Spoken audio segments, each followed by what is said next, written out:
మన సొంత మండలంలో కంపెనీ ఉంటే అది ప్రైవేట్ కంపెనీ అయినా గవర్నమెంట్ కంపెనీ అయినా కానీ స్థానికంగా ఉన్నటువంటి ప్రజలకి కొద్దిగా ఉపాధి దొరుకుతుంది. ఆ కంపెనీ వల్ల చుట్టుపక్కల గ్రామాల ప్రజలు కొద్దిగా లబ్ధి పొందుతున్నటువంటి విషయం అందరికీ తెలిసినటువంటి విషయమే. ఇక కొన్ని కంపెనీలు అయితే ఏకంగా చుట్టుపక్కల ఉన్నటువంటి కొన్ని గ్రామాలను దత్తత తీసుకోవడం, అక్కడ ఉన్నటువంటి పిల్లలకు ఫ్రీగా ఎడ్యుకేషన్ అందించడం, ఆ తర్వాత స్థానికంగా ఉన్నటువంటి ప్రజలకు మంచినీరు అందించడం, బస్ స్టాపులు చిన్న చిన్న బస్ స్టాపులు ఏర్పాటు చేయడం, ఆ తర్వాత హెల్త్ క్యాంపులు 3 నెలలకోసారో 6 నెలలకోసారో హెల్త్ క్యాంపులు నిర్వహించడం, ఇవన్నీ కూడా కొన్ని కంపెనీలు చేస్తూ ఉంటాయి. ఇక భద్రాద్రి కొత్తగూడెం జిల్లా అశ్వాపురం మండలంలో ఉన్నటువంటి హెవీ వాటర్ ప్లాంట్ అనేటటువంటి సెంట్రల్ గవర్నమెంట్ కంపెనీ ఒక కంపెనీ ఉన్నది. దానివల్ల కూడా చుట్టుపక్కల గ్రామాల ప్రజలకి కొద్దిగా ఉపాధి కూడా దొరుకుతా ఉన్నది. ఇక ప్రధానంగా అశ్వాపురం మండల కేంద్రం నుంచి వెళ్ళి దాదాపుగా 24 గ్రామ పంచాయతీలు ఉన్నాయి మండలంలో.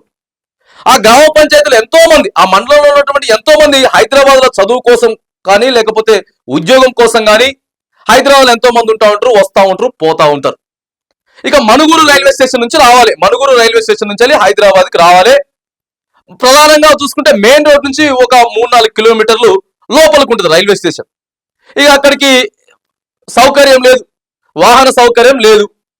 అయితే ఈ హెవీ వాటర్ ప్లాంట్ కి సంబంధించినటువంటి ఒక బస్ ఏదైతే ఉందో ఆ బస్సు డైలీ అక్కడ నుంచి వెళ్ళేటటువంటి ఉద్యోగస్తులని వాళ్ళని తీసుకెళ్లి డ్రాపింగ్ చేయడం కానీ లేకపోతే పికపింగ్ చేసుకోవడం కానీ కూడా ఇదంతా జరుగుతూ ఉంటది. ఆ కాలనీ బయట వీళ్ళంతా కూడా బస్సు ఎక్కుతా ఉంటారు. అశ్వాపురం మండల ప్రజలు ఆ ఎంప్లాయీస్ అంతా కూర్చున్న తర్వాత వీళ్ళు నిలబడో లేకపోతే 20 నిమిషాల జర్నీ, జస్ట్ ఓ 10-12 కిలోమీటర్ల జర్నీ కోసం ఎక్కుతా ఉంటారు. ఆ కంపెనీ కూడా ఇక నడుస్తుంది, బస్ పోతుంది వస్తుంది, అంతా బాగానే ఉంది.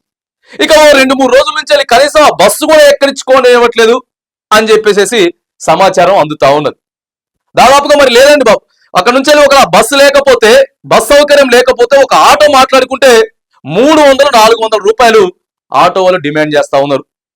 లేకపోతే ఎవరైనా డ్రాప్ చేయాలంటే మాత్రానికి ఓ మనిషి పని మొత్తం బంద్ చేసుకొని ఇక ఆ టైంకి ఏడున్నా ఉరుకొచ్చి దింపేటటువంటి డ్రాపింగ్ చేసే మనిషిని డ్రాపింగ్ చేసుకోవాలా. వర్షాకాలంలో మాత్రానికి ఆ రైల్వే స్టేషన్కి వస్తా పోయే కూడా అనేక యాక్సిడెంట్లు కూడా అయినాయి.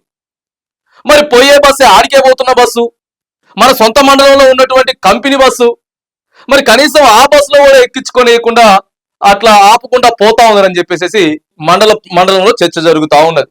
మరి మనం కంపెనీ ఉందంటే స్థానికంగా ఉన్నటువంటి ప్రజలకి మనం ఎంత మేరకు సేవ చేయగలుగుతున్నాం, ఇగో ఎంతవరకు ఇయర్లీ ఎంతవరకు ఇంప్లిమెంటేషన్ చేయగలుగుతున్నాం అనేది చూసుకోవాలి. కానీ ఉన్న బస్సులే ఎక్కేకుంటుంటే మరి అదేమో అర్థం కానటువంటి పరిస్థితి.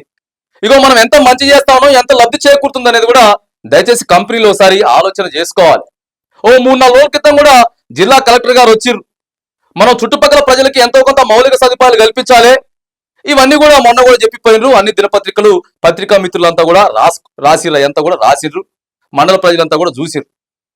మరి ఇక దయచేసి అక్కడ స్థానికంగా ఉన్నటువంటి ఎమ్మెల్యే పాయం వెంకటేశ్వర్లు గారు ఇగో ఈ విషయంలో జోక్యం చేసుకొని కనీసం ఆ యాజమాన్యంతో మాట్లాడి ఆ బస్సు కాకపోతే ఇంకొక బస్సు అయినా సరే, ఇగో మనం సొంత మండలంలో ఉన్న గ్రామ ప్రజలు వీళ్ళంతా భూములు ఇస్తేనే ఇగో ఇక్కడ కంపెనీ పడింది అనేటటువంటి ఒక విషయాన్ని కూడా దయచేసి మరోసారి గుర్తు చేసి యాజమాన్యంతో మాట్లాడి, హెవీ వాటర్ ప్లాంట్ యాజమాన్యంతో మాట్లాడి ఇక ఆ బస్సు ఎక్కించుకునేదానిక లేకపోతే స్థానికంగా ఉన్నటువంటి ప్రజలకి ఇబ్బంది లేకుండా అదే ప్లాంట్ నుంచి వెళ్ళి ఇంకొక బస్సు ఏదైనా ఏర్పాటు చేయడమా, లేకపోతే ఇక వాళ్ళు ఏర్పాటు చేయనటువంటి పక్షంలో దయచేసి మరి ఎమ్మెల్యే గారైనా సరే చొరవ తీసుకొని ఆర్టీసీ యాజమాన్యంతో మాట్లాడి దాదాపుగా మొండికుంట చుట్టుపక్కల గ్రామాల ప్రజల నుంచి మొండికుంట ఇక అశ్వాపురం, జగ్గారం, కళ్యాణపురం, మిట్టగూడెం, తోగుగూడెం మీదుగా ఒక ఆర్టీసీ బస్సు అయినా సరే ఆ ట్రైన్ వచ్చే టైంకి ఆ ట్రైన్ వెళ్లే టైంకి కనీసం మొండికుంట నుంచి కూడా ఒక బస్సు అన్న ఏర్పాటు చేయాలని చెప్పేసి ఇలా మండల ప్రజలు మాట్లాడుకుంటా ఉన్నారు. ఎందుకంటే ప్రధానంగా చెప్తా ఉన్నాం, ఇగో మన మండలంలో ఒక కంపెనీ ఉందంటే మాత్రానికి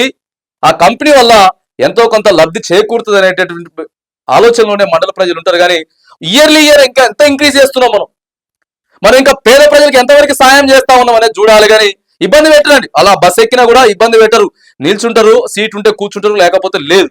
ఇబ్బంది పెట్టేటటువంటి ప్రజలు కాదు అశోకపురం మండల ప్రజలు. దయచేసి ఏదైతే బస్సు దాంట్లో ఆ సౌకర్యం కల్పించడం కానీ లేకపోతే ఎమ్మెల్యే గారు చొరవ తీసుకొని ఒక ఆర్టీసీ బస్సు అయినా సరే, ఎందుకంటే చెప్తున్నాం కదా ఆటోకి పోవాలంటే 300-400 రూపాయలు అవుతున్నది. అందరికి బైకులు ఉండవు, కొంతమందికి బైకులు ఉంటాయి, అందరూ పైసలు పెట్టుకొని పోలేరు. ఇక ఆడికి పోవడానికి 300 రూపాయలు అవుతుంది, 10-12 కిలోమీటర్లు. కానీ మనుగూరు నుంచి వెళ్ళి హైదరాబాద్కి రావడానికి 135 రూపాయలు తీసుకుంటారు ఛార్జ్. ఆడికి ఇక అంత రేట్ అవుతున్నది. కాబట్టి దయచేసి మరి పాయం గారు అర్థం చేసుకోవాలి. అర్థం చేసుకొని యాజమాన్యంతో మాట్లాడి బస్ సౌకర్యం కల్పించడం, లేకపోతే ఏదన్నా ఆర్టీసీది కూడా ఒక బస్సు ఆ టైంకి పెట్టాలని చెప్పేసి కూడా మరి అశోకపురం మండల ప్రజలు డిమాండ్ చేస్తా ఉన్నారు.